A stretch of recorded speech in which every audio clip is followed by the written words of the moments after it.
차가운 대리석 바닥이 정적을 뱉어내는 펜트하우스의 다이닝룸. 강태준, 진성그룹의 냉철한 CEO, 그리고 그의 아내 한서연. 두 사람 사이에는 값비싼 샴페인 잔보다 더 투명하고 날카로운 벽이 존재했다. 저녁 식사 시간은 언제나처럼 침묵으로 가득 차 있었다. 식기가 부딪히는 소리만이 유일한 대화였고 그 소리마저도 이 거대한 공간의 공허함 속으로 무겁게 가라앉았다. 태주는 완벽하게 구워진 스테이크를 기계적으로 썰었지만 그의 시선은 창밖의 도시 야경이 아닌 맞은편에 앉은 아내의 얼굴에 고정되어 있었다. 서연은 거의 손대지 않은 접시를 앞에 두고 멍하니 있었다. 그녀의 아름다운 얼굴에는 생기 대신 깊은 우수가 드리워져 있었다. 태주는 이 결혼이 처음부터 비즈니스의 연장이었음을 알고 있었다. 두 가문의 이익을 위한 정략 결혼. 그는 감정을 사업의 가장 큰 위험 요소로 간주하는 남자였다. 하지만 서연은 달랐다. 그녀는 언제나 마음 한구석에 다른 무언가를 품고 있는 듯했다. 태주는 그것이 무엇인지 굳이 알려고 하지 않았지만 최근 들어 그 그림자는 더욱 짙어져 두 사람 사이의 가뜩이나 차가운 공기를 더욱 얼어붙게 만들었다. 그는 와인잔을 들어 올렸다. 붉은 액체가 조명 아래서 피처럼 빛났다. 그는 아내의 공허한 눈동자를 바라보며 잔을 비웠다. 아무 말도 하지 않았다. 질문은 그의 방식이 아니었다. 식사가 거의 끝나갈 무렵 서연이 먼저 자리에서 일어났다. 먼저 들어가 쉴게요. 그녀의 목소리는 실내 온도보다 더 낮게 느껴졌다. 태주는 고개조차 돌리지 않고 낮게 대답했다. 그래. 서연의 발걸음 소리가 멀어지고 태주는 홀로 남아 차갑게 식어버린 스테이크 조각을 입에 넣었다. 맛이 느껴지지 않았다. 그는 이 집이, 이 결혼이, 그리고 저 여자와의 관계가 마치 잘 설계되었지만 아무도 살지 않는 모델하우스 같다고 생각했다. 모든 것이 제자리에 있었지만 온기라고는 찾아볼 수 없었다. 그는 냅킨으로 입가를 닦고 자리에서 일어났다. 그의 움직임에는 단 하나의 망설임도 감정의 동요도 없었다. 서연은 침실로 들어가지 않았다. 그녀의 발걸음은 서재로 향했다. 펜트하우스의 서재는 태준의 공간이었지만 한쪽 벽면에는 서연의 개인적인 물건들을 보관하는 작은 책장이 있었다. 그녀는 익숙한 듯 책장 세 번째 칸, 낡은 가죽 앨범을 꺼내 들었다. 그녀는 앨범을 품에 안고 창가에 마련된 작은 소파에 몸을 웅크렸다. 창밖으로는 서울의 불빛이 별처럼 쏟아졌지만 그녀의 눈은 오직 손에 들린 앨범에만 향해 있었다. 그녀는 천천히 앨범을 펼쳤다. 그 안에는 지금의 그녀와는 다른 환하게 웃고 있는 한 여자가 있었다. 그리고 그 여자 곁에는 강태준이 아닌 다른 남자가 있었다. 그 남자의 이름은 민지훈이었다. 서연의 첫사랑이자 그녀가 가슴 깊이 묻어두었다고 스스로 믿고 싶었던 남자. 사진 속 두 사람은 대학 캠퍼스를 배경으로 행복하게 웃고 있었다. 서연의 손가락이 사진 속 지훈의 얼굴을 천천히 쓸었다. 그녀의 눈가에 이슬이 맺히기 시작했다. 그녀는 왜 이 남자를 잊지 못하는 걸까? 모든 것을 다 가진 지금 왜 여전히 과거의 그림자 속을 헤매고 있는 걸까? 그녀는 스스로에게 물었지만 답을 찾을 수 없었다. 어쩌면 답을 찾고 싶지 않았는지도 모른다.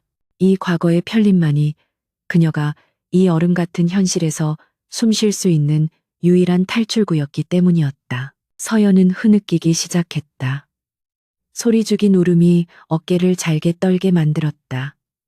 그녀는 자신이 얼마나 초라한지 그리고 이 결혼이 얼마나 공허한지 절감했다.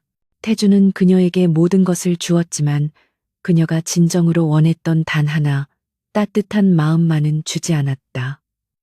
아니, 애초에 그에게 그런 것이 존재하기는 하는 걸까? 그녀는 사진을 가슴에 품고 눈을 감았다. 지훈의 다정했던 목소리, 따뜻했던 눈빛이 환영처럼 떠올랐다. 그녀는 그 환영 속으로 도피했다. 현실의 남편이 서재문 틈으로 자신을 지켜보고 있다는 사실을 까맣게 모른 채였다. 태주는 서재 입구 어둠 속에 서 있었다. 그는 아내가 낡은 앨범을 꺼내는 것을 보았고 그녀가 사진을 보며 눈물 짓는 것을 모두 지켜보았다. 그의 얼굴은 그림자 속에서 더욱 차갑고 단단하게 굳어 있었다. 그는 서연이 보고 있는 사진이 무엇인지, 그 속의 남자가 누구인지 정확히 알고 있었다. 민지훈, 최근 진성그룹의 경영권을 위협하며 떠오르는 적대적 MA 세력의 핵심 인물. 태주는 이미 며칠 전 지훈이 비밀리에 한국에 입국했으며 서연에게 접근하려 한다는 보고를 받은 상태였다. 그는 아내의 눈물이 단순한 과거에 대한 그리움인지 아니면 현재 진행형인 배신을 향한 전조인지 가늠하고 있었다. 그의 눈은 한치의 흔들림도 없었다. 분노나 질투 같은 감정은 보이지 않았다. 대신 복잡한 체스판을 내려다보는 전략가의 냉철함만이 번뜩였다. 그는 서연의 감정적인 약점을 정확히 파악했다. 그리고 동시에 민지훈이 왜 하필 이 시점에 다시 나타났는지 그 의도를 꿰뚫어 보고 있었다. 지훈은 서연을 이용해 자신을 흔들려 하는 것이다. 감정적인 동요를 일으켜 사업적인 판단을 흐리게 만들려는 속셈이었다. 태주는 입꼬리를 비틀었다. 어리석은 자, 그는 감정 따위로 움직이는 남자가 아니었다. 그는 오히려 상대의 감정을 역이용해 판을 짜는 사람이었다. 태주는 소리 없이 발걸음을 돌려 자신의 침실로 향했다. 그는 아내를 위로할 생각도 추궁할 생각도 없었다. 대신 그는 자신의 비서실장에게 전화를 걸었다. 김 실장, 플랜 B를 예정보다 앞당겨 실행하지. 내일 아침까지 윤채영 씨를 서울로 오게 해. 그리고 펜트하우스에 그녀가 머물 공간을 준비시켜. 그의 목소리는 얼음장처럼 차가웠고 단호했다. 전화기 너머에 김 실장은 순간 당황했지만 태준의 방식에 익숙했기에 곧바로 대답했다. 알겠습니다. 회장님. 즉시 조치하겠습니다. 태준은 전화를 끊고 창밖을 내다보았다. 도시의 불빛이 그의 냉혹한 눈동자에 비쳤다. 그는 이미 다음 수를 생각하고 있었다. 다음 날 아침 서연은 퉁퉁 부은 눈으로 식탁에 앉았다. 어젯밤의 흔적을 감추려 애썼지만 태준의 날카로운 시선을 피할 수는 없었다. 태준은 평소와 다름없이 경제신문을 읽으며 아침 식사를 하고 있었다. 그는 서연의 얼굴을 힐끗 쳐다보았지만 아무 말도 하지 않았다. 서연은 그 침묵이 마치 자신을 비난하는 것처럼 느껴져 더욱 위축되었다.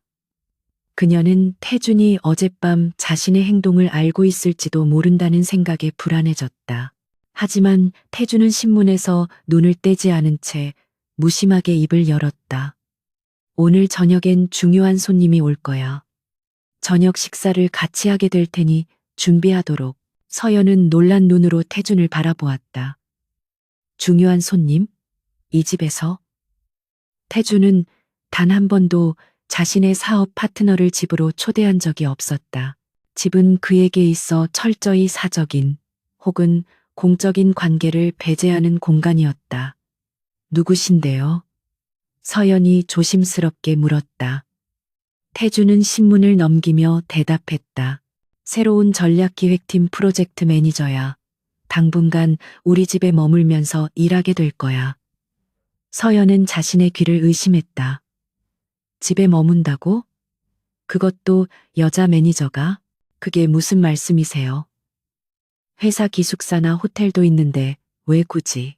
태주는 마침내 신문에서 눈을 떼고 서연을 똑바로 응시했다.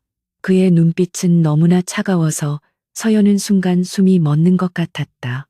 이번 프로젝트는 보안이 생명이야. 외부 유출을 막기 위한 최선의 조치다. 당신은 그저 손님 맞이 준비나 잘하면 돼.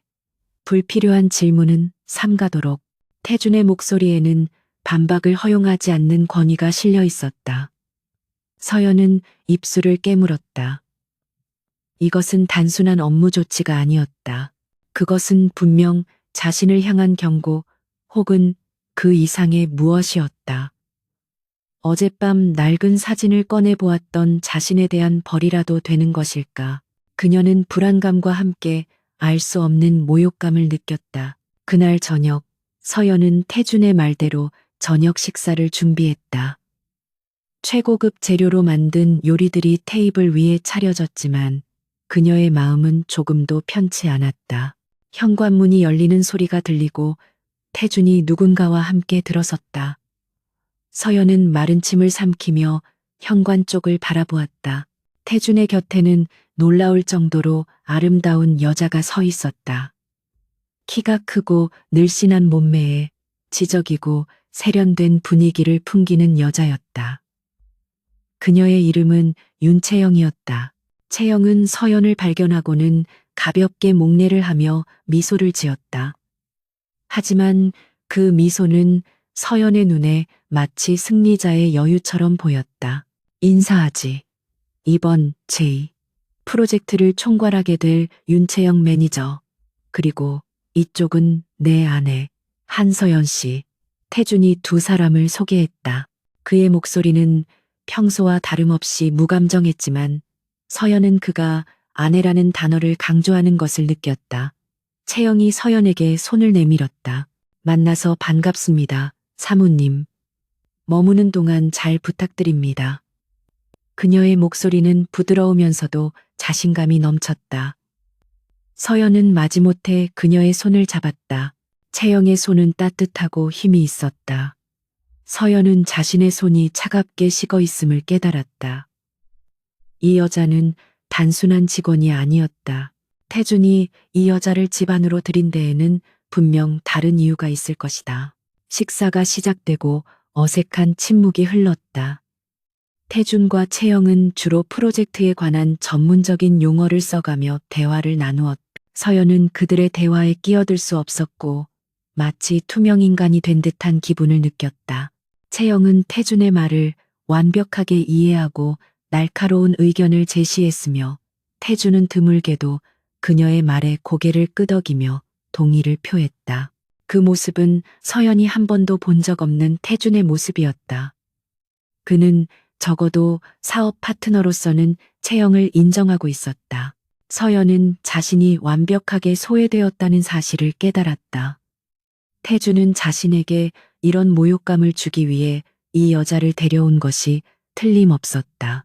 식사가 끝나고 채영이 잠시 자리를 비운 사이 서연은 태준에게 따지듯 물었다. 도대체 무슨 꿍꿍이시죠? 저 여자 정말 직원 맞아요? 태준은 와인잔을 천천히 돌리며 서연을 바라보았다.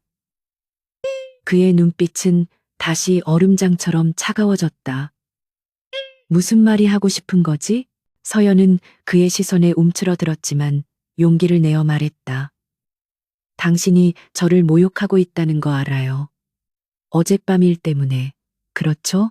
하지만 이런 식은 너무 비겁해요. 태준은 잔을 내려놓았다. 탁 소리가 유난히 크게 울렸다. 비겁하다고? 태준이 낮게 읊조렸다. 결혼한 아내가 다른 남자의 사진을 보며 우는 건 비겁한 게 아니고 서연은 숨이 멎었다. 그가 정말 알고 있었다. 그건 서연은 변명할 말을 찾지 못했다. 태준이 자리에서 일어났다. 그는 서연에게 다가와 그녀를 내려다보았다. 한서연, 당신이 잊지 못하는 그 옛사랑, 민지훈. 그자가 지금 진성을 통째로 삼키려 하고 있어. 서연의 눈이 커졌다. 그게 무슨, 지훈 씨가 왜? 태준은 서연의 턱을 거칠게 붙잡아 자신을 보게 만들었다. 그리고 당신은 그자의 가장 유용한 미끼가 될 뻔했지. 태준은 서연을 거칠게 밀어내고 말했다. 윤채영 씨는 내 손님이야. 그리고 당신이 이 집의 안주인으로서 최소한의 품위를 지키길 바라지. 당신의 그 하찮은 감정 노름이 내일의 방해가 되게 두진 않을 거니까. 그는 서연을 그 자리에 남겨두고 돌아서서 자신의 서재로 향했다. 서연은 차가운 대리석 바닥에 주저앉을 뻔했다. 태준의 말은 비수처럼 그녀의 가슴에 꽂혔다. 모욕감, 배신감, 그리고 민지훈에 대한 혼란스러운 감정이 뒤섞여 그녀를 질식시킬 것 같았다. 이 펜트하우스는 이제 완벽한 지옥이 되었다. 서울에서 가장 호화로운 호텔의 그랜드 볼룸, 매년 열리는 상류층 자선 갈라 행사는 부와 권력의 과시장이었다. 거대한 샹들리에가 부서지는 별빛처럼 바닥을 비추었고 클래식 선율이 사람들의 나직한 대화 소리와 샴페인 잔이 부딪히는 소리 사이를 유려하게 헤엄쳤다. 강태준은 이 무대의 완벽한 주인공이었다. 흠잡을 데 없는 턱시도를 입은 그는 냉철한 카리스마를 발산하며 정제의 거물들 사이를 유유히 거닐었다. 그의 미소는 정확하게 계산되었고 그의 악수는 언제나 힘이 넘쳤다. 그는 자신의 영역에 선 포식자처럼 여유롭고 당당했. 한서연은 그런 태준의 곁에서 값비싼 드레스를 입은 아름다운 장식품처럼 서 있었다. 그녀의 미소는 가면처럼 아슬아슬하게 걸려 있었다. 어젯밤의 충격과 모욕감이 채 가시지 않은 상태에서 이런 공적인 자리에 끌려 나온 것은 고문과도 같았다. 게다가 오늘 밤 태준은 윤채영까지 동반했다. 물론 공식적인 파트너는 아내인 서연이었지만 채영은 진성그룹의 핵심 임원 자격으로 태준의 지근거리를 지켰다. 그녀는 우아하면서도 전문적인 태도로 사람들을 대했고 많은 이들의 호기심 어린 시선을 받았다. 채영은 그 시선들을 능숙하게 받아넘기면서도 그 누구보다 날카롭게 주변을 살피고 있었다. 서연은 숨이 막히는 것을 느꼈다. 태준의 냉대, 그리고 자신을 완벽하게 대체하는 듯한 윤채영의 존재감. 그녀는 잠시 바람이라도 쐬어야겠다는 생각에 태준에게 가볍게 목례를 하고는 인파를 빠져나와 테라스로 향하는 복도로 걸어나갔다. 화려한 볼룸의 소음이 멀어지고 차가운 밤 공기가 그녀의 뺨을 스쳤다. 그녀는 잠시 난간에 기대어 눈을 감았다. 바로 그때 너무나도 익숙하지만 잊었다고 생각했던 목소리가 그녀의 고막을 파고들었다. 서연아, 혹시 한서연 맞니? 서연은 화들짝 놀라 눈을 떴다. 그녀의 눈앞에 사진 속에서만 보았던 그 남자가 서 있었다. 민지훈. 세월이 흘렀지만 그의 미소는 여전히 따뜻하고 다정했다. 태준의 냉철함과는 정반대의 모든 것을 녹여버릴 듯한 온기였다. 지훈 씨? 서연의 목소리가 떨려 나왔다. 지훈은 마치 정말 우연히 만난 것처럼 놀란 표정을 지었지만 그 눈빛 깊은 곳에는 치밀한 계산이 숨어 있었다. 그는 서연에게 한 걸음 다가섰다.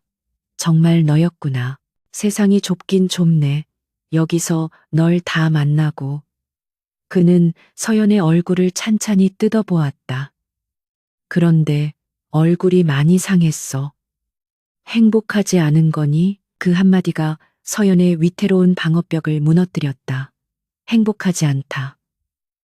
그 사실을 정면으로 지적당하자 어젯밤부터 참아왔던 눈물이 핑 돌았다. 아니에요. 전 잘 지내요. 그녀는 황급히 고개를 저었지만 목소리는 이미 배신당한 뒤였다. 지우는 안타깝다는 듯 부드러운 목소리로 말했다. 강태준 회장이 널 행복하게 해줄 거라 생각했어. 그 얼음 같은 인간이? 난 네가 그와 결혼한다는 소식을 들었을 때 믿을 수가 없었어. 넌 그런 차가운 삶을 살 사람이 아닌데. 그는 자연스럽게 과거의 추억을 꺼냈다. 우리 함께했던 시간들 기억나? 넌 언제나 햇살처럼 웃었지. 서연은 혼란스러웠다. 과거의 따뜻했던 기억과 현재의 얼음장 같은 현실이 충돌했다. 지훈의 등장은 그녀가 애써 묻어두려 했던 감정들을 수면 위로 끌어올렸다. 그녀의 죄책감, 태준에 대한 분노, 그리고 지훈에 대한 그리움이 뒤섞여 그녀를 집어삼킬 듯했다. 그녀는 이 자리를 피해야 한다는 것을 알았지만 발걸음이 떨어지지 않았다. 지훈의 다정한 위로가 지금 그녀에게는 절실하게 필요한 독약과도 같았기 때문이었다. 그녀는 자신이 얼마나 나약한지 깨달으며 스스로를 경멸했다. 한편 볼룸 안에서 유력한 정계 인사와 대화를 나누고 있던 태준의 시선은 단 한순간도 서연에게서 완전히 떨어진 적이 없었다. 그는 서연이 테라스로 나가는 것을 보았고 곧이어 민지훈이 그녀를 따라 나가는 것 또한 목격했다. 그의 눈매가 서늘하게 가늘어졌다. 그는 대화 상대에게는 여전히 예의 바른 미소를 짓고 있었지만 그의 모든 신경은 두 사람이 있는 복도를 향해 있었다. 그는 곁에 있던 윤채영에게 아주 미세한 눈짓을 보냈다. 채영은 즉시 그 의미를 알아차리고 잠시 실례하겠습니다라며 자연스럽게 대화에서 빠져나와 복도 쪽으로 향했다. 그녀는 두 사람에게 들키지 않을 만큼의 거리를 유지하며 스마트폰을 꺼내들어 무언가를 조작했다. 지우는 서연의 흔들리는 눈빛을 포착하고는 결정타를 날리기로 마음먹었다. 그는 서연의 손을 잡으려는 듯 손을 뻗었다가 아슬아슬하게 멈추었다. 사실 한국에 돌아온 건 너 때문이기도 해. 네가 어떻게 사는지, 혹시나 내 도움이 필요하진 않은지 걱정됐어. 그는 자신이 최근 시작한 새로운 사업에 대해 이야기했다. 그리고 교묘하게 진성그룹을 언급했다. 강태준 회장, 정말 대단한 사람이지만 너무 적이 많아. 요즘 진성그룹 내부 사정이 꽤 복잡하다는 소문이 돌던데 네가 가진 지분은 괜찮은 거야? 난 그저 네가 걱정될 뿐이야. 그것은 명백한 떠보기였다. 그는 서연의 감정을 이용해 내부 정보를 캐내려 하고 있었다. 서연이 그 의도를 알아차리기엔 너무 감정적으로 동요한 상태였다. 그녀는 그저 자신을 걱정해주는 지훈의 말에 잠시 기댈 곳을 찾은 듯했다. 지훈은 그 틈을 놓치지 않고 자신의 명함 지갑에서 작은 카드 한 장을 꺼내 서연의 손에 쥐어주었다. 내 개인 번호야. 언제든 연락해. 우리가 예전처럼 돌아갈 순 없겠지만 적어도 내 이야기를 들어줄 친구는 될 수 있으니까. 우리 예정을 생각해서라도. 서연이 그 카드를 받아들고 망설이는 바로 그 순간이었다. 등 뒤에서 얼음처럼 차가운 목소리가 들려왔다. 서연, 이제 돌아갈 시간이야. 태준이었다. 그가 언제 다가왔는지 서연은 전혀 눈치채지 못했다. 그의 등장은 소리 없었지만 주변의 공기를 순식간에 얼려버릴 듯한 위압감을 풍겼다. 태준은 서연의 허리를 감싸 안으며 자신 쪽으로 바싹 끌어당겼다. 그 손길은 부드러웠지만 거부할 수 없는 소유욕과 경고를 담고 있었다. 서연은 놀라 숨을 멈췄고 손 안의 카드를 황급히 드레스 주머니 속으로 숨겼다. 태준은 서연을 품에 안은 채 민지훈을 정면으로 응시했다. 두 남자의 시선이 허공에서 격렬하게 부딪혔다. 지훈은 여전히 여유로운 미소를 짓고 있었지만 그 눈빛은 순간적으로 날카롭게 빛났다. 태준의 눈은 순수한 얼음, 자신의 영역을 침범한 다른 수컷을 평가하는 포식자의 그것이었다. 민지훈 씨, 한국에 돌아온 걸 환영하지. 자네의 야망이 자네의 능력을 넘어서지 않았기를 바라네. 태준의 목소리는 나직했지만 그 안에 담긴 경고는 칼날처럼 날카로웠다. 지훈도 만만치 않았다. 그는 태준의 도발에 어깨를 으쓱하며 대답했다. 강태준 회장님, 언제 뵈어도 즐겁군요. 그저 옛 친구와 잠시 안부를 묻고 있었을 뿐입니다. 하지만 물론 이 밤의 주인공은 당신이시죠. 그는 서연에게 아쉬움이 가득한 눈빛을 보낸 뒤 태준에게 가볍게 고개를 숙여 보이고는 인파 속으로 유유히 사라졌다. 태준은 그가 완전히 사라질 때까지 그 뒷모습에서 시선을 떼지 않았다. 그의 턱선이 단단하게 굳어 있었다. 펜트하우스로 돌아오는 차 안은 숨막히는 침묵만이 감돌았다. 서연은 주머니 속에 작은 카드를 쥔 채 떨고 있었다. 지훈의 등장은 그녀의 삶에 거대한 파문을 일으켰다. 태주는 앞만 바라보고 있었다. 그의 옆 얼굴은 화강암처럼 단단하고 무표정했다. 펜트하우스에 도착해서도 그는 서연에게 아무 말도 하지 않았다. 그는 그저 그녀를 스쳐 지나가 곧장 자신의 서재로 들어가 버렸다. 윤채영은 이미 다른 차로 먼저 도착해 그를 기다리고 있었다. 서재 문이 닫히자마자 채영이 보고했다. 그가 먼저 접근했습니다. 예상대로 감정적인 동요를 유발하고 내부 정보를 떠보려 했습니다. 연락처가 적힌 카드를 건넸습니다. 그녀는 자신이 복도에서 녹음한 파일과 지훈이 서연에게 카드를 건네는 순간을 포착한 사진을 태블릿으로 태준에게 보여주었다. 태준은 그것들을 말없이 확인했다. 그의 눈빛이 차갑게 빛났다. 오늘 밤의 일로 모든 것이 확실해졌다. 민지훈은 서연을 자신의 가장 약한 골이라고 판단하고 감정을 무기 삼아 자신을 공격하려 하고 있었다. 태주는 펜트하우스에 윤채영을 들인 자신의 결정이 옳았음을 재확인했다. 아니, 그것만으로는 부족했다. 민지훈은 서연이가 감정적으로 흔들리는 걸 확인했으니 분명 계속 접근할 거야. 태준이 낮게 말했다. 채영이 물었다. 사모님께 사실대로 말씀하시고 접근을 차단해야 하지 않겠습니까? 태준은 고개를 저었다. 아니, 지금 서연이는 내 말보다 민지훈의 달콤한 위로를 더 믿을 거다. 억지로 막으면 더 엇나갈 뿐이야. 그는 자리에서 일어나 창밖의 야경을 바라보았다. 오히려 이 기회를 역이용한다. 민지훈이 서연이를 통해 나를 무너뜨리려 한다면 나 역시 서연이를 통해 그놈을 잡을 미끼를 던질 거다. 그의 목소리에는 일말의 망설임도 없었다. 그는 이미 다음 단계를 결정했다. 윤채영의 존재, 그리고 민지훈과 서연의 관계, 이 모든 것을 자신의 더 큰 전략, 즉 진성을 지키고 민지훈을 완벽하게 파멸시킬 계획의 일부로 사용하기로. 자선 갈라 행사가 끝난 다음 날 펜트하우스의 공기는 평소보다 더욱 무겁게 가라앉아 있었다. 한서연은 거의 뜬 눈으로 밤을 지새웠다. 민지훈과의 재회, 그리고 그에게서 받은 명함이 마치 불에 달군 낙인처럼 그녀의 손바닥 안에서 타오르는 듯했다.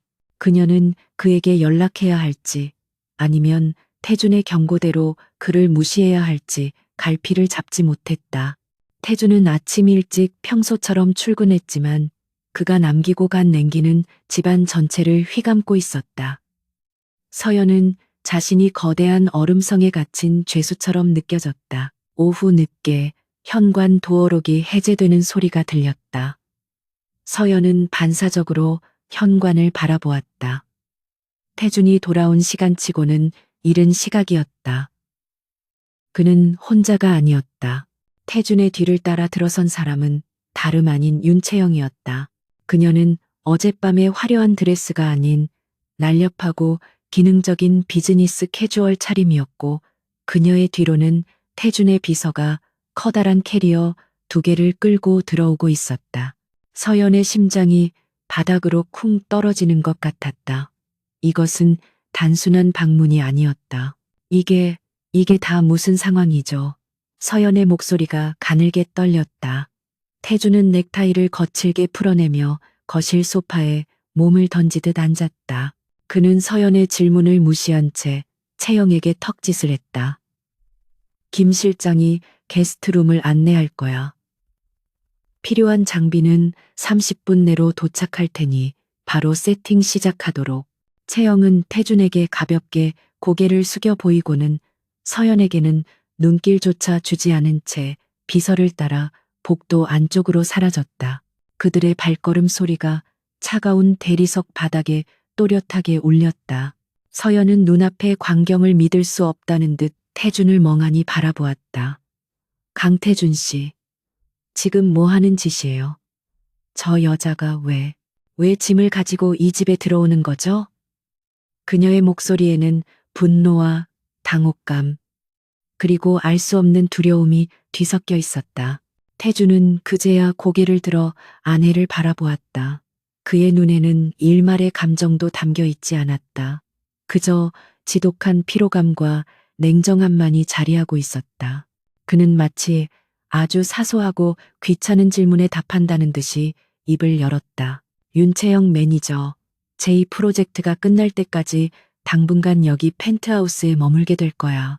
태준의 목소리는 낮고 평온했지만 그 내용은 서연에게 폭탄 선언과도 같았다. 뭐라고요? 이 집에 머문다고요? 제정신이에요? 세상에 호텔이나 보안 시설이 없는 것도 아닌데 왜 하필 우리 집에? 서연은 더 이상 참지 못하고 소리를 높였다. 이것은 단순한 업무가 아니었다. 이것은 자신에 대한 노골적인 모욕이자 이 결혼에 대한 사형 선고처럼 느껴졌다. 태주는 천천히 자리에서 일어났다. 그는 서연에게 한 걸음 한 걸음 다가섰다. 그의 위압적인 기세에 서연은 저도 모르게 뒷걸음질 쳤다. 마침내 그녀의 등이 차가운 벽에 닿았을 때 태준이 그녀 앞에 멈춰 섰다. 호텔, 보안시설. 그가 비웃듯 중얼거렸다. 어젯밤 당신은 회사의 가장 치명적인 적이 될 수 있는 남자와 단둘이 만나 사적인 대화를 나누었어. 그런 당신이 보안을 입에 담을 자격이 있다고 생각하나? 그의 목소리는 칼날처럼 날카로워져 서연의 가슴을 후벼 팠다. 난 그냥 우연히 만난 것뿐이에요. 그 사람이 먼저 말을 걸었다고요. 서연이 항변했지만 그 목소리는 힘없이 떨렸다. 태주는 그녀의 턱을 잡아 자신을 보게 만들었다. 우연? 민지훈이 움직이는 세상에 우연 따윈 없어. 모든 것은 계산된 접근일 뿐이지. 그는 서연의 눈을 똑바로 응시하며 말을 이었다. 제2 프로젝트는 진성의 사활이 걸린 일이야. 그리고 민지훈은 그걸 망가뜨리기 위해 무슨 짓이든 할 놈이고 난 단 1%의 위험 요소도 감수할 생각이 없어. 특히 그 위험 요소가 내 집안에서 발생한다면 더더욱. 그의 말은 즉 서연 자신이 가장 큰 위험 요소라는 뜻이었다. 그래서 저 여자를 이 집으로 들인 거라고요? 나를 감시하기 위해서? 서연의 눈에 눈물이 고였다. 태주는 그녀의 턱을 놓아주었다. 감시라기보다는 통제라고 해두지. 당신이 또다시 민지훈의 감상적인 유혹에 넘어가 어리석은 짓을 저지르지 못하도록. 그는 돌아서서 서재 쪽으로 향하며 말을 덧붙였다. 그리고 윤채영 씨는 내 손님이야. 내 손님이자 이 프로젝트의 핵심 인력이지. 당신은 이 집의 안주인으로서 그녀가 업무에만 집중할 수 있도록 최대한 협조해야 할 거야. 불필요한 마찰은 일으키지 마. 그것은 명령이었다. 서연은 차가운 벽에 기댄 채 주저앉고 싶었다. 남편이 자신의 결혼 반지를 낀 남자가 다른 여자를, 그것도 젊고 유능하며 아름다운 여자를 집 안으로 데리고 들어왔다. 그리고 그 이유가 아내인 자신을 믿지 못하기 때문이라고. 자신의 옛사랑 때문에 회사가 위험에 처했다고 공공연히 선언했다. 이보다 더한 굴욕이 있을까. 그녀의 결혼 생활은 이제 완벽한 전시물이 되었다. 태준이 기획한 잔인한 연극의 무대 위 그녀는 가장 초라한 구경꾼으로 전락해버렸다. 잠시 후 게스트룸에서 나온 윤채영이 태준의 서재로 향하는 것이 보였다. 그녀는 이미 편안한 실내복으로 갈아입었지만 그 모습조차도 빈틈없이 프로페셔널해 보였다. 그녀의 손에는 태블릿 PC가 들려 있었다. 그녀는 거실에 넋을 잃고 서 있는 서연을 힐끗 보았지만 아무런 표정 변화 없이 그저 가볍게 목례만 하고 지나쳤다. 그 무심한 태도가 서연을 더욱 비참하게 만들었다. 저 여자는 자신을 어떻게 생각할까? 남편의 신뢰를 잃고 옛사랑에 흔들리는 한심한 여자로 보겠지. 그날 저녁 식탁은 그야말로 전쟁터였다. 차가운 전쟁. 서연은 안주인으로서의 체면을 지키려 애썼지만 목구멍으로 음식이 넘어가지 않았다. 태준과 채영은 식사 중에도 업무 이야기를 멈추지 않았다. 복잡한 기술 용어와 시장 분석 데이터가 오갔다. 서연은 그들의 대화에서 철저히 배제되었다. 그녀는 마치 유령이라도 된 듯 두 사람이 만들어내는 견고한 세상 밖을 걷돌았다. 채영은 태준의 말을 정확히 이해하고 때로는 날카로운 반론을 제기하며 그의 전략을 보완했다. 서연은 두 사람의 모습을 보며 깨달았다. 저 두 사람은 동료였다. 서로의 능력을 인정하고 같은 목표를 향해 달리는 파트너. 자신은 단 한 번도 태준의 그런 파트너가 되어본 적이 없었다. 그녀는 언제나 한서연, 태준의 아내라는 이름표를 단 액세서리에 불과했다. 그런데 이제 그 액세서리로서의 가치마저 의심받고 다른 여자가 그 자리를 위협하고 있었다. 심지어 그 여자는 남편의 공적인 파트너라는 완벽한 명분까지 가지고 있었다. 식사가 끝나고 채영이 먼저 자리에서 일어났다. 먼저 실례하겠습니다, 회장님. 분석 자료 검토할 것이 남아서요. 그녀는 서연에게도 가볍게 인사했다. 식사 잘했습니다, 사모님. 서연은 아무 대답도 할 수 없었다. 채영이 사라지자 서연은 참았던 분노를 태준에게 쏟아냈다. 당신, 정말 나한테 이럴 수 있어요? 어떻게 내 앞에서 다른 여자와. 태준은 와인잔을 내려놓았다. 그의 표정은 여전히 무감정했다. 다른 여자와 뭘, 일 이야기를 한 것뿐인데 당신이 끼어들 수 없는 대화라고 해서 내가 입을 다물어야 하나? 그런 뜻이 아니잖아요. 당신은 지금 나를 조롱하고 있어요. 서연이 울부짖었다. 태준은 그녀를 지그시 바라보았다. 조롱? 난 사실을 말했을 뿐이야. 당신이 민지훈을 만나지 않았다면, 그에게 흔들리는 모습을 보이지 않았다면, 나도 굳이 윤채영 씨를 이 집까지 데려올 필요는 없었어. 모든 건 당신이 자초한 일이야, 한서연. 그는 서연의 감정적인 반응을 마치 흥미로운 실험체를 관찰하듯 바라보았다. 그의 냉정함은 비인간적으로 느껴질 정도였다. 당신은 날 사랑하긴 했나요? 서연이 절박하게 물었다. 그것은 그녀가 결혼 생활 내내 품어왔던, 하지만 감히 입 밖에 내지 못했던 질문이었다. 태주는 잠시 침묵했다. 그는 창밖의 어둠을 바라보았다. 사랑? 그게 당신이 민지훈에게서 찾으려 했던 건가? 그런 불확실한 감정 때문에 모든 것을 망칠 셈이었어. 그는 다시 서연을 바라보았다. 난 내 것을 지켜. 진성그룹도, 그리고 내 아내라는 당신의 자리도. 방식이 마음에 들지 않더라도 그게 내 방식이야. 윤채영 씨는 내 계획의 일부일 뿐, 그 이상도 이하도 아니야. 당신이 걱정해야 할 건 그녀가 아니라 당신을 이용하려는 민지훈이야. 태주는 서연을 그 자리에 남겨두고 서재로 들어가 버렸다. 서연은 홀로 남겨졌다. 태준의 말은 그녀에게 어떤 위로도 되지 못했다. 그는 채영이 단순한 계획의 일부라고 했지만 서연이 본 것은 그 이상이었다. 그것은 신뢰였고 자신에게는 없는 유대감이었다. 태준은 민지훈을 경계하라고 했지만 정작 그녀의 가슴을 후벼 파는 것은 남편이 집안으로 들인 낯선 여자였다. 이 펜트하우스 안에서 세 사람의 위험한 동거가 시작되었다. 긴장감은 활시위처럼 팽팽하게 당겨졌고 언제 터질지 모르는 폭풍 전야가 시작되었다. 펜트하우스에서의 삶은 그야말로 살얼음판을 걷는 듯했다.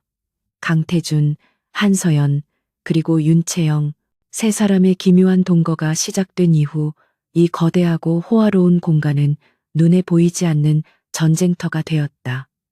식탁에서의 아침은 언제나 팽팽한 긴장감 속에서 시작되었다. 서연은 이 집의 안주인으로서 자신의 존재감을 어떻게든 확인받고 싶었다. 그녀는 일부러 하우스 매니저를 불러 목소리를 높였다. 아침 메뉴가 너무 자극적이군요. 윤채영 씨가 손님으로 와 계시니 좀 더 부드러운 한식으로 준비하세요. 그 말은 명백히 채영을 겨냥한 것이었지만 정작 채영은 태블릿에서 눈을 떼지도 않고 대답했다. 배려 감사합니다, 사모님. 하지만 전 괜찮습니다. 식단은 회장님 스케줄에 맞춰진 것이니 저 때문에 바꾸실 필요 없습니다. 그녀의 목소리는 한치의 흔들림도 없이 정중했다. 서연은 마치 보이지 않는 벽에 부딪힌 듯한 기분을 느꼈다. 태주는 그 모든 상황을 묵묵히 지켜보며 커피잔을 들었다. 그의 침묵은 채영의 태도를 암묵적으로 승인하는 것과 같았다. 서연은 포기하지 않았다. 그녀는 거실 한복판, 최고급 이탈리아 가구들이 놓인 공간을 점령한 채영의 업무 장비들을 문제 삼았다. 모니터 여러 대와 복잡한 서버 장비들이 마치 그곳이 원래 제자리였던 것처럼 웅장한 소파와 어울리지 않게 배치되어 있었다. 거실은 휴식을 위한 공간이에요. 이렇게 복잡한 기계들을 늘어놓으니 집안 분위기가 엉망이네요. 서재로 옮기는 게 어떻겠어요? 서연의 목소리에는 날이 서 있었다. 그녀는 자신의 영역을 침범당한 암사자처럼 필사적이었다. 채영은 자리에서 일어나 서연을 정면으로 마주했다. 그녀는 여전히 예의 바른 미소를 짓고 있었지만 그 눈빛은 전문가의 그것이었다. 사모님 말씀에 일리가 있습니다. 미관상 좋지 않은 점 사과드립니다. 하지만 이 장비들은 단순한 업무용 PC가 아닙니다. 펜트하우스 전체의 보안 시스템과 직결된 메인 프레임입니다. 제1 프로젝트의 모든 데이터는 이곳에서 실시간으로 암호화되어 전송됩니다. 서재는 보안 등급이 낮아 적합하지 않습니다. 그녀는 완벽한 논리로 서연의 감정적인 불평을 일축했다. 서연은 말문이 막혔다. 그녀는 이 집의 주인이었지만 정작 이 집에서 일어나는 가장 중요한 일에 대해서는 아는 것이 없었다. 그녀는 자신이 얼마나 무력하고 무지한지 깨달았다. 채영은 자신의 전문성이라는 견고한 성벽 뒤에 서 있었고 그 성벽은 강태준이라는 강력한 군주에 의해 보호받고 있었다. 서연은 이 전쟁에서 자신이 이길 수 있는 무기가 아무것도 없다는 절망감에 휩싸였다. 태주는 그녀를 철저히 고립시키고 있었다. 바로 그 절망감이 서연을 위험한 선택으로 내몰았다. 남편에게 버림받고 낯선 여자에게 안방을 내준 듯한 모욕감 속에서 그녀는 유일하게 자신에게 온기를 보여주었던 남자를 떠올렸다. 민지훈. 그녀는 드레스룸 가장 깊숙한 곳, 태준의 시선이 닿지 않는 곳에서 그가 건네준 명함을 꺼내들었다. 그녀의 손은 가늘게 떨렸다. 이것은 남편에 대한 배신일까? 아니면 자신을 지키기 위한 마지막 몸부림일까? 그녀는 태준이 먼저 자신을 배신했다고 합리화했다. 서연은 떨리는 손가락으로 문자 메시지를 보냈다. 지훈 씨, 저 서연이에요. 혹시 통화 괜찮아요? 답장은 거의 즉각적으로 도착했다. 서연아, 연락 기다리고 있었어. 지금 괜찮아. 무슨 일이야? 목소리가 안 좋아 보여서 걱정했어. 그 다정한 문자에 서연은 결국 눈물을 터뜨렸다. 그녀는 욕실로 달려가 문을 잠그고 물을 세게 틀어놓은 채 그에게 전화를 걸었다. 태준의 냉혹한 목소리와는 너무나도 다른 따뜻하고 걱정스러운 지훈의 목소리가 수화기 너머에서 들려왔다. 지훈 씨, 나 너무 힘들어. 서연은 결국 참았던 울음을 터뜨렸다. 지훈은 그녀가 진정할 때까지 묵묵히 들어주었다. 그리고는 부드럽게 그녀를 위로하기 시작했다. 괜찮아, 서연아, 다 울어. 무슨 일인지 말해줄 수 있어. 내가 도울 일이 있을지도 모르잖아. 서연은 망설였다.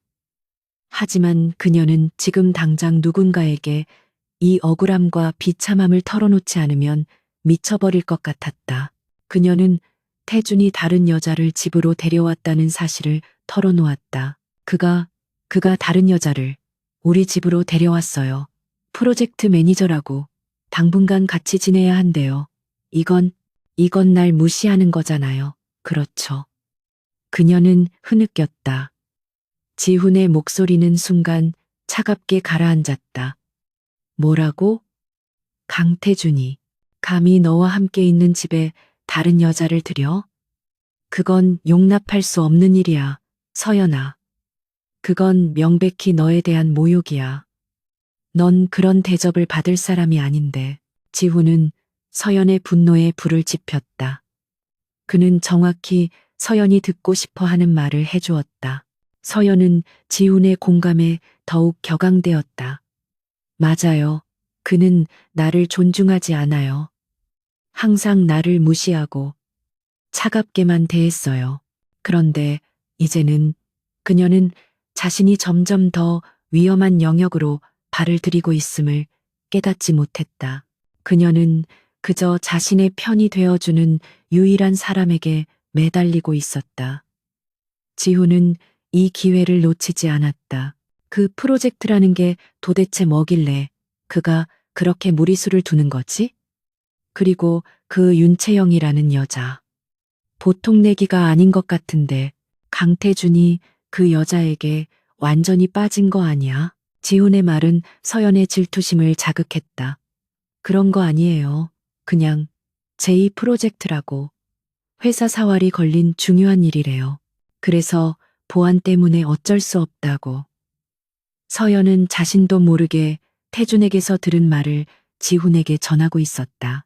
그녀는 그것이 민지훈이 가장 원하던 정보라는 것을 알지 못했다. 지훈은 속으로 쾌재를 불렀지만 목소리는 여전히 걱정스럽고 다정했다. 회사 일 때문에 널 그렇게 상처 입힌다고? 말도 안 돼. 서연아, 넌 그 집에서 나와야 해. 내가 널 지켜줄게. 예전처럼. 서연은 지훈의 말에 잠시 흔들렸다. 하지만 그녀는 아직 그럴 용기가 없었다. 아니에요. 난 괜찮아요. 그냥 이렇게 얘기 들어줘서 고마워요. 그녀는 황급히 전화를 끊었다. 욕실 거울에 비친 자신의 얼굴은 눈물로 엉망이 되어 있었다. 하지만 이상하게도 마음은 조금 진정된 것 같았다. 자신을 걱정해주는 사람이 있다는 사실 하나만으로도 위안이 되었다. 그녀는 이 비밀스러운 통화가 자신만의 탈출구가 될 수 있으리라 생각했다. 하지만 서연은 몰랐다.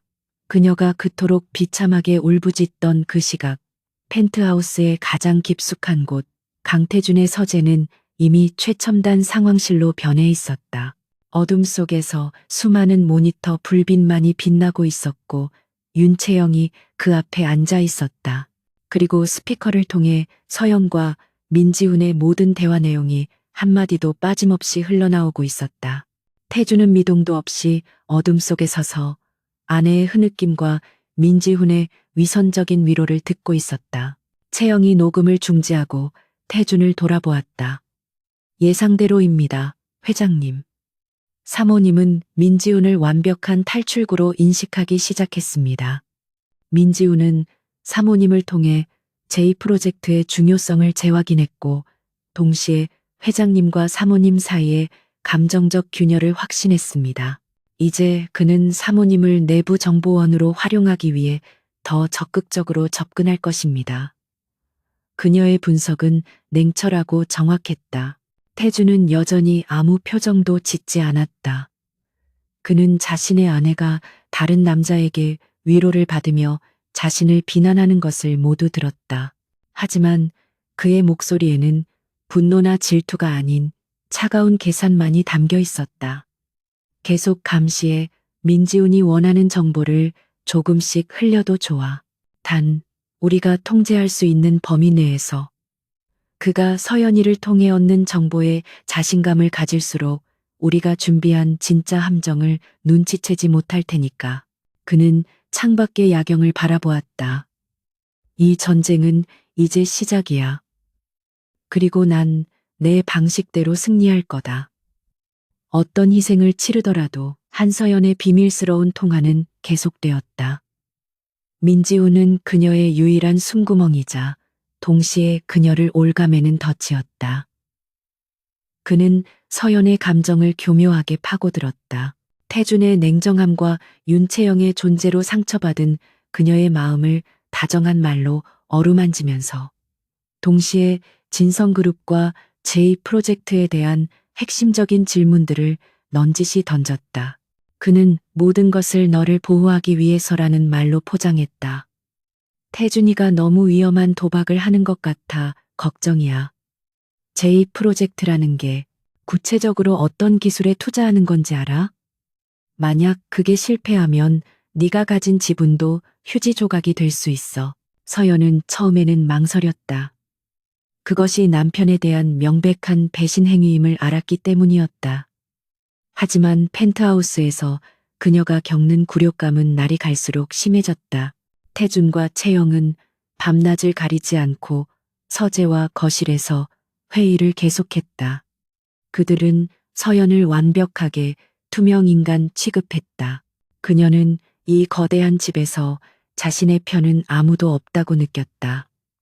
지훈의 목소리만이 유일한 위안이었다. 그녀는 점차 지훈의 말이 진심 어린 걱정이라고 믿기 시작했다. 강태준은 이 모든 상황을 꿰뚫어 보고 있었다. 그는 서연의 심리가 무너지고 있으며 민지훈의 소나기로 넘어가기 직전이라는 것을 알았다. 이제 미끼를 던질 시간이었다. 어느 날 저녁 태준은 평소와 달리 서재문을 잠그지 않고 자리를 비웠다. 그는 일부러 두꺼운 보고서 하나를 책상 위에 펼쳐둔 채였다. 보고서의 표지에는 제2프로젝트 3단계 반도체 공정기술 인수 제안서 극비라는 붉은 도장이 찍혀 있었다. 그것은 민지훈이 그토록 원하던 바로 그 정보였다. 서연은 태준이 외출한 것을 확인하고 망설임 끝에 서재로 들어섰다. 그녀의 심장은 세차게 뛰었다. 그녀는 책상 위에 놓인 보고서를 발견했다. 호기심과 두려움이 뒤섞인 채 그녀는 보고서를 펼쳐보았다. 수많은 전문 용어와 재무제표가 눈에 들어왔다. 그녀는 내용을 다 이해할 수 없었지만 인수 비용, 예상 손실, 기술적 난제 같은 단어들이 유독 크게 보였다. 이것이 지훈이 말한 위험한 도박의 증거처럼 느껴졌다. 태준이 이 일에 실패하면 자신은 정말 모든 것을 잃을지도 모른다는 공포가 밀려왔다. 그녀는 떨리는 손으로 스마트폰을 꺼내 들었다. 그녀는 보고서의 가장 핵심적인 페이지, 막대한 자금이 투입되는 기술 인수 계획이 담긴 부분을 촬영했다. 그리고 그 사진을 민지훈에게 전송했다. 지훈 씨, 이게 당신이 말한 그거 맞아요? 전송 버튼을 누르는 순간 그녀는 돌이킬 수 없는 강을 건넜다는 것을 직감했다. 하지만 동시에 태준의 독선적인 세계에 균열을 냈다는 기묘한 해방감도 느꼈다. 그녀는 자신이 지훈을 돕는 것이 아니라 자신을 지키는 것이라 애써 합리화했다. 바로 그 시각 펜트하우스의 보안 시스템과 연결된 윤채영의 작전실 게스트룸을 개조한 곳에서는 경고음이 울렸다. 패킷 전송 완료, 타깃이 미끼를 물었습니다. 채영이 헤드셋을 통해 태준에게 보고했다. 태준은 자신의 집무실에서 이 모든 상황을 실시간으로 지켜보고 있었다. 모니터에는 서연이 보낸 데이터가 민지훈의 해외 서버로 전송되는 경로가 붉은 선으로 표시되고 있었다. 태준의 입가에 차가운 미소가 어렸다. 이제 시작이군. 여기서 윤채영의 진짜 정체가 드러났다. 그녀는 단순한 전략기획 매니저가 아니었다. 그녀는 전직 국정원 사이버 안보팀 출신으로 현재는 기업의 중대 위기를 전문으로 처리하는 최고 수준의 보안 전략가이자 기업 정보 분석 전문가였다. 태주는 민지훈이 진성을 노리고 있다는 것을 어렴풋이 감지했을 때부터, 즉 서연이 옛사랑의 사진을 보며 울기 훨씬 이전부터 그녀를 비밀리에 고용했다. 그는 민지훈이 서연의 감정적 약점을 파고들 것이라는 것까지 모두 예측하고 있었다. 태준이 채영을 펜트하우스로 들인 것은 아내를 모욕하거나 감시하기 위해서만은 아니었다. 그것은 서연을 민지훈의 직접적인 접근으로부터 보호하는 동시에 그녀를 역정보를 흘리기 위한 가장 완벽한 미끼로 사용하기 위한 치밀한 계획의 일환이었다. 서연이 민지훈에게 보낸 그 극비 문서는 사실 태준과 채영이 민지훈을 파멸시키기 위해 정교하게 조작한 가짜 정보였다. 그 안에는 진성이 막대한 자금을 엉뚱한 곳에 쏟아붓고 있다는 치명적인 약점이 담겨 있는 것처럼 꾸며져 있었다. 민지훈은 이 정보를 받자마자 그것이 진성을 무너뜨릴 결정적인 한 방이라고 확신했다. 그는 서연의 순진한 배신을 비웃으며 자신이 오랫동안 준비해온 적대적 M&A 계획을 즉시 실행에 옮겼다. 그는 자신이 확보한 해외 투자자들에게 이 내부 정보를 공유하며 진성그룹이 곧 유동성 위기에 빠질 것이라고 선전했다. 그는 진성의 주가를 폭락시킨 뒤 헐값의 경영권을 장악할 속셈이었다. 다음 날 아침 대한민국 경제계가 발칵 뒤집혔다. 해외 투기 자본, 진성그룹에 대한 적대적 M&A 전격 선언. 모든 뉴스 채널의 헤드라인이 이 소식으로 도배되었다. 진성그룹의 주가는 개장과 동시에 폭락하기 시작했다. 시장은 공황 상태에 빠졌다. 민지훈은 언론 인터뷰에 당당하게 나서서 진성그룹의 방만한 경영과 위험한 신기술 투자가 시장의 신뢰를 잃었다고 비난했다. 그가 말하는 위험한 신기술은 바로 서연이 넘겨준 그 가짜 정보였다. 서연은 거실의 대형 TV 화면에 나오는 민지훈의 얼굴을 보며 온몸이 얼어붙었다. 그가 어떻게 자신을 걱정한다던 그 다정한 남자가 하루아침에 남편의 회사를 집어삼키려는 적이 되어 나타났다. 그녀는 자신이 보낸 사진과 그가 언론에서 떠드는 내용이 정확히 일치한다는 것을 깨달았다. 배신감. 그것은 태준에게서 느꼈던 냉대와는 비교도 안 될 만큼 고통스럽고 날카로운 것이었다. 그녀는 자신이 사랑했던 추억, 그리고 유일한 위안이라고 믿었던 그 모든 것이 거짓이었음을 깨달았다. 그녀는 자신이 무슨 짓을 했는지 절감했다. 그녀는 단순히 남편을 배신한 것이 아니었다. 그녀는 적의 손에 칼을 쥐어 주었고 그 칼이 지금 남편의 심장을 겨누고 있었다. 그녀는 비틀거리며 태준의 서재로 달려갔다. 하지만 서재 문은 굳게 닫혀 있었다. 문 너머에서는 태준과 채영의 낮고 긴박한 목소리만 간간히 새어 나올 뿐이었다. 서연은 차가운 문에 이마를 기댄 채 주저앉았다. 그녀의 옛사랑은 그녀를 철저히 이용하고 배신했으며 이제 그녀는 걷잡을 수 없는 위기의 한복판에 홀로 남겨졌다. 진성그룹 본사 30층 이사회 회의실. 평소라면 도시의 스카이라인을 한눈에 담으며 위용을 과시했을 이 공간이 지금은 폭풍 전야의 고요함으로 가득 차 있었다. 긴급 이사회가 소집된 것이다. 언론에서는 이미 진성그룹의 주가 폭락과 경영권 위기설을 대서특필하고 있었고 로비는 정보를 캐내려는 기자들로 아수라장이었다. 회의실 안의 공기는 유리처럼 날카롭고 차가웠다. 이사들은 굳은 표정으로 자리를 지키고 있었고 그들의 눈빛은 불안감으로 흔들리고 있었다. 테이블 상석, 강태준은 평소와 다름없는 무표정한 얼굴로 앉아 있었다. 그는 이 폭풍의 눈 한가운데에서도 미동조차 하지 않는 거대한 산처럼 보였다. 그의 맞은편, 적대적 M&A를 선언한 해외 펀드의 대표 자격으로 참석한 민지훈은 정반대였다. 그는 여유로운 미소를 머금고 있었고 그 눈빛에는 승리를 확신하는 자의 오만함이 번뜩였다. 그는 자신이 던진 가짜 정보라는 미끼에 진성이 완벽하게 걸려들었으며 오늘 강태준을 이 자리에서 끌어내릴 수 있으리라 믿어 의심치 않았다. 그럼 긴급 이사회를 시작하겠습니다. 한중진 이사의 무거운 목소리가 회의의 시작을 알렸다. 곧바로 민지훈이 자리에서 일어났다. 그는 준비해온 프레젠테이션을 스크린에 띄웠다. 첫 화면에는 폭락하는 진성그룹의 주가 그래프가 선명하게 떠올랐다. 존경하는 이사 여러분, 보시는 바와 같습니다. 진성그룹의 신화는 끝났습니다.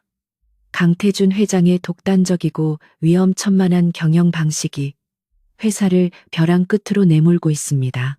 그의 목소리는 카리스마가 넘쳤고 이사들의 불안한 마음을 정확히 파고들었다. 지우는 다음 화면을 넘겼다. 그곳에는 한서연이 빼돌린 바로 그 극비 문서의 일부가 확대되어 있었다. 제2 프로젝트의 허황된 청사진과 막대한 예상 손실액. 이것은 제가 독자적인 경로로 입수한 진성의 1급 기밀 자료입니다. 강 회장은 여러분 몰래 회사의 명운을 걸고 이 성공 불가능한 반도체 기술에 천문학적인 자금을 쏟아붓고 있었습니다. 이것은 명백한 배임 행위입니다. 그의 목소리가 회의실을 울렸다. 이사들이 술렁이기 시작했다.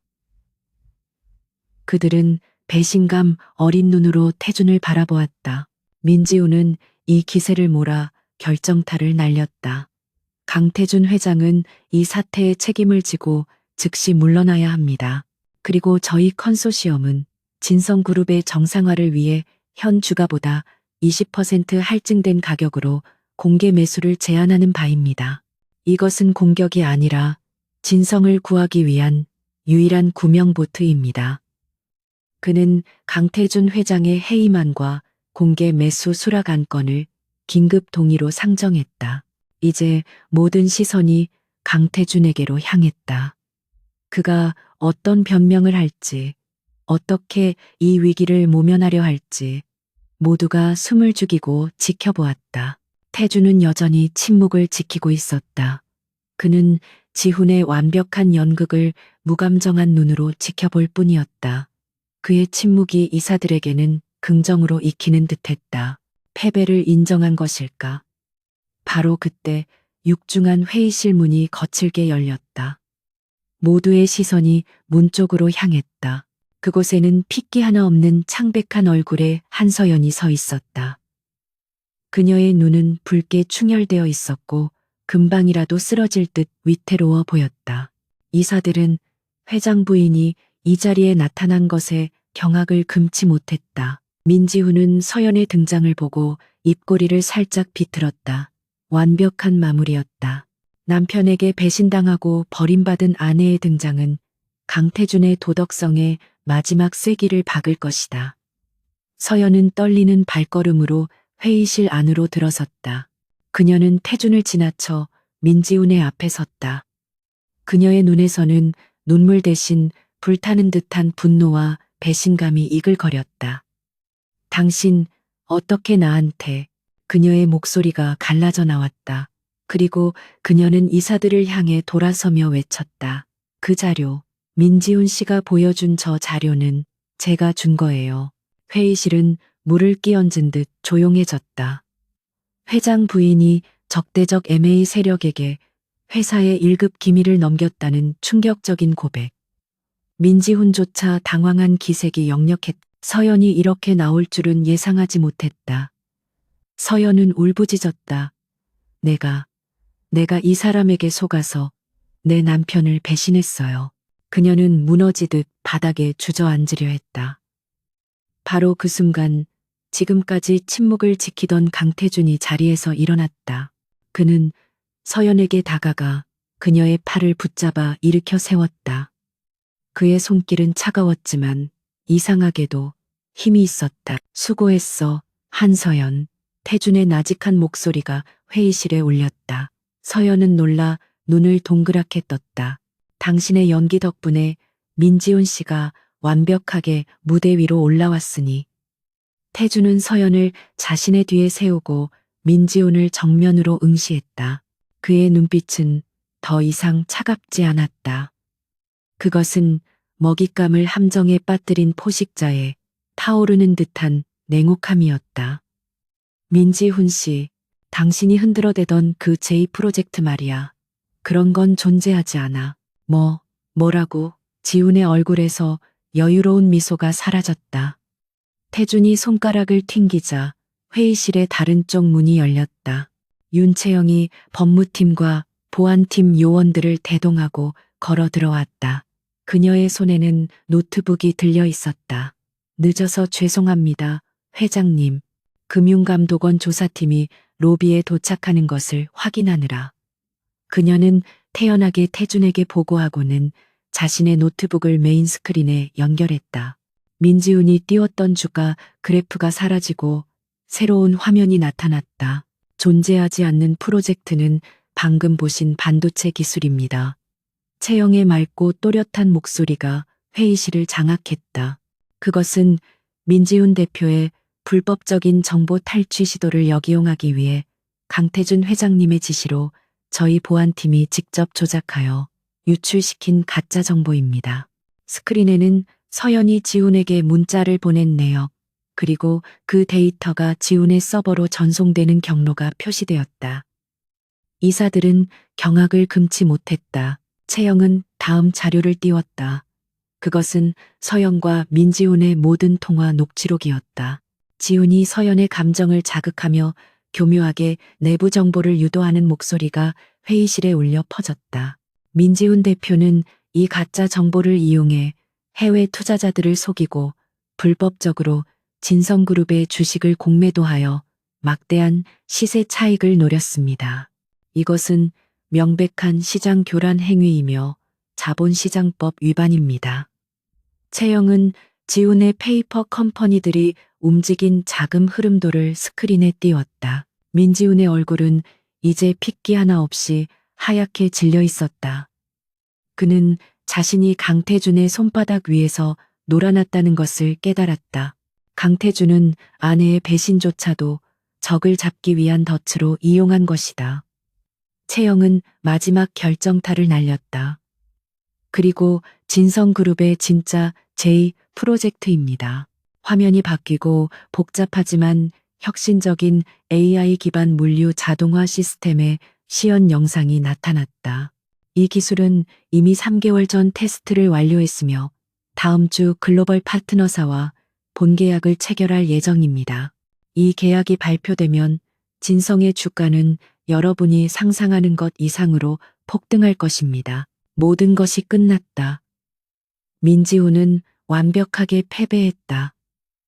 그는 서연의 감정을 이용하려 했지만 강태준은 그 감정 자체를 거대한 전략의 일부로 사용했다. 태준이 민지훈에게 다가갔다. 내 아내의 옛사랑을 이용해 내 것을 빼앗으려 했나? 넌 한 가지 실수를 했어, 민지훈. 넌 나의 냉정함을 약점이라고 생각했지. 하지만 그건 감정이 없는 게 아니야. 감정을 통제하고 그것을 무기로 쓰는 거지. 태준이 보안팀에게 턱짓을 했다. 로비에 당신을 기다리는 분들에게 안내해드려. 보안 요원들이 움직여 굳어버린 지훈의 양팔을 붙잡았다. 회의실은 정적에 휩싸였다. 이사들은 이 엄청난 반전 드라마의 넋을 잃었다. 강태준은 자신의 자리로 돌아가 굳은 표정의 이사들을 둘러보았다. 저에 대한 해임안 아직 유효합니까? 아무도 대답하지 못했다. 잠시 후 한 이사가 자리에서 일어나 박수를 치기 시작했다. 곧이어 모든 이사들이 기립 박수를 보냈다. 강태준은 진성그룹을 지켜냈을 뿐만 아니라 그들을 노리던 적을 완벽하게 파멸시켰다. 이 치열한 기업 전쟁은 그의 압도적인 승리로 끝났다. 그 모든 환호와 안도 속에서 태준의 시선은 한쪽 벽에 기대어 모든 것을 지켜본 여전히 떨고 있는 아내 한서연에게로 향했다. 이사회 회의실에 폭풍이 휩쓸고 지나간 뒤 펜트하우스에는 무거운 정적이 내려앉았다. 민지훈은 시장 교란 및 불법 정보 취득 혐의로 그 자리에서 금융감독원 조사팀에 연행되었다. 강태준은 그의 완벽한 승리로 진성그룹을 지켜냈지만 그 승리의 대가는 혹독했다. 모든 것이 끝난 후 윤채영은 자신의 흔적을 지우기 시작했다. 거실을 차지하고 있던 복잡한 보안 장비들이 전문가의 손길로 신속하게 해체되어 상자에 담겼다. 서여는 거실 한가운데서 윤채영이 자신의 장비와 캐리어를 정리하는 모습을 멍하니 바라보았다. 저 여자는 적이었을까? 아니면 기묘한 보호자였을까? 서연은 자신이 저 여자를 얼마나 오해하고 질투했는지, 그리고 그 모든 감정이 얼마나 어리석었는지 깨달았다. 채영은 마지막 케이블을 가방에 넣고는 태준에게 다가와 깍듯하게 고개를 숙였다. 임무 완료되었습니다. 회장님, 모든 원본 데이터는 지시대로 파기 후 서버에서 삭제했습니다. 그녀의 목소리는 처음 만났던 날처럼 단정하고 프로페셔널했다. 태주는 고개를 끄덕였다. 수고했어, 윤 실장. 보수는 약속대로 처리하지. 그는 채영에게 봉투 하나를 건넸다. 채영은 그것을 받아들고 마지막으로 서연을 힐끗 바라보았다. 그 눈빛에는 동정도, 경멸도 아닌 그저 무심한 사실 확인만이 담겨 있었다. 당신은 이 전쟁의 가장 약한 골이었다고 말하는 듯했다. 채영은 서연에게 가볍게 목례를 하고는 캐리어를 끌고 현관 밖으로 소리 없이 사라졌다. 마치 처음부터 존재하지 않았던 사람처럼 이제 이 거대한 펜트하우스에는 강태준과 한서연 두 사람만이 남았다. 채영의 장비가 사라진 거실은 텅 비어 보였고 그 공허함이 두 사람 사이의 침묵을 더욱 무겁게 짓눌렀다. 서연은 차가운 대리석 바닥에 시선을 고정한 채 감히 고개를 들지 못했다. 수치심, 죄책감, 그리고 민지훈에 대한 끔찍한 배신감, 그 모든 감정이 뒤엉켜 그녀의 목을 조르는 것 같았다. 그녀는 자신이 이 남자의 얼굴을 어떻게 봐야 할지 몰랐다. 그녀는 자신의 어리석음으로 남편의 모든 것을 망칠 뻔했다. 먼저 침묵을 깬 것은 서연이었다. 그녀의 목소리는 물에 젖은 솜처럼 무겁고 갈라져 나왔다. 모든 게 제 잘못이에요. 그녀는 태준을 바라보지 못한 채 중얼거렸다. 당신을 배신했어요. 내가 민지훈 씨에게 속아서 당신의 정보를 넘겼어요. 당신이 오늘 이 사회에서 그 모든 걸 계획했다는 걸 알기 전까지 난 정말 돌이킬 수 없는 짓을 했어요. 그녀의 어깨가 잘게 떨리기 시작했다. 그녀는 태준의 비난과 분노를 기다렸다. 차라리 욕을 하거나 소리를 지르는 편이 나았다. 하지만 태준은 아무 말도 하지 않았다. 그는 그저 창가에 서서 도시의 야경을 내려다보고 있었다. 그의 등이 너무나도 단단하고 외로워 보였다. 한참의 침묵 끝에 그가 낮은 목소리로 입을 열었다. 당신이 정보를 넘길 것을 알고 있었어. 서연은 숨이 멎는 듯했다. 알고 있었다고요? 태준이 천천히 몸을 돌려 그녀를 바라보았다. 그의 눈은 더 이상 얼음장 같지 않았다. 그저 지독한 피로감이 어려 있었다. 당신이 처음 민지훈의 사진을 보며 울던 그날 밤부터, 아니, 그가 한국에 돌아왔다는 보고를 받은 순간부터 태준은 서연에게 천천히 다가왔다. 민지훈은 감정을 무기로 쓰는 놈이야. 그리고 당신은 그의 가장 완벽한 표적이었지. 서연은 눈을 감았다. 그것은 사실이었다. 내가 왜 당신에게 그가 어떤 놈인지, 내가 무슨 계획을 하고 있는지 말하지 않았는지 알아? 서연은 고개를 저었다. 말했어도 믿지 않았을 테니까. 태준의 목소리는 차가웠지만 그 안에는 씁쓸한 현실 인식이 담겨 있었다. 당신은 내 냉정한 현실보다 그의 다정한 거짓말을 더 믿었을 테니까. 당신은 그에게 흔들렸으니까. 그의 말은 비수였지만 정확했다. 서연은 반박할 수 없었다. 그래서 윤채영 씨를 이 집으로 데려온 거군요. 나를 감시하고 나를 미끼로 쓰기 위해서. 태주는 고개를 끄덕이지도 젓지도 않았다. 그는 다시 창밖으로 시선을 돌렸다. 사람들은 내가 감정이 없다고 하지. 이성만으로 움직이는 냉혈한이라고. 틀린 말은 아니야. 그는 유리창에 비친 자신의 모습을 바라보며 말했다. 나는 감정을 신뢰하지 않아.